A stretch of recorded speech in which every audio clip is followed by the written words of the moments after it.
שתהיה מרכז של חבר עמים כשוק בריטי משותף. ולכן כל הרעיון שצ'מברלין אוהב יהודים וצ'רצ'יל שונא ואלנבי שונא ובלפור אוהב, זה הכל השלכה פסיכולוגית של היחסים ביניכם לבין השכנים שלכם. אף אחד מהם לא אוהב ולא שונא כלום. אחד רוצה אימפריה והוא מוכן להילחם על זה עד היום האחרון שלו כפוליטיקאי, והשני רוצה חבר עמים. כששניהם מתייחסים אל הציונות, אז אחד בא ואומר, אני רוצה ציונות במצור כדי לבלום את תהליכי המודרניזציה במזרח התיכון, והשני אומר, אני רוצה ציונות משולבת כדי שהיא תהיה קטר הפיתוח הכלכלי של חבר העמים המזרח תיכוני. ולכן אל תטעו בעניין, אין לזה שום קשר לפסיכולוגיית יהודים.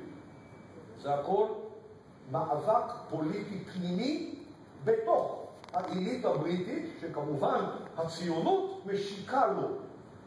במקביל, אני רק מעיר, גם בצד הערבי מתנהל אותו מאבק בדיוק על תוכנית פיל. וזה אתם יודעים טוב מאוד, שם זה מגיע למאבק פנימי רצחני, שבו אנשי המופתי מחסלים אלפי נששיבים ותומכיהם. על מה? על תוכנית פיל.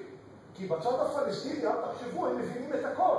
כל מה שאנחנו מבינים בו, מבינה קבוצה פלסטינית שיושבת בשכם, דרך אגב גם בעזה.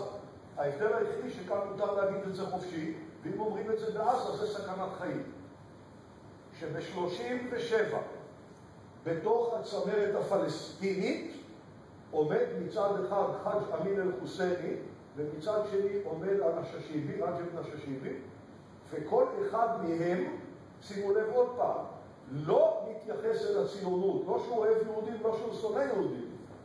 חאג' אמין אל-חוסייני רוצה שהחברה הערבית תיראה כמו אפגניסטן של הטליבן, והנששיבים רוצים שהחברה הפלסטינית תיראה כמו איראן בחזונו של השאה. זה לא הכוחות הצבאיים, אנחנו אוהב. הסיפור מבחינתנו הוא ששרת אומר לבן גוריון, צריך לנסות את האצ"ל. למה? שרת מבין שהאצ"ל מעוניין בהרחבת מעגל הקונפליקט, כי הוא מתנגד לתוכנית החלוקה.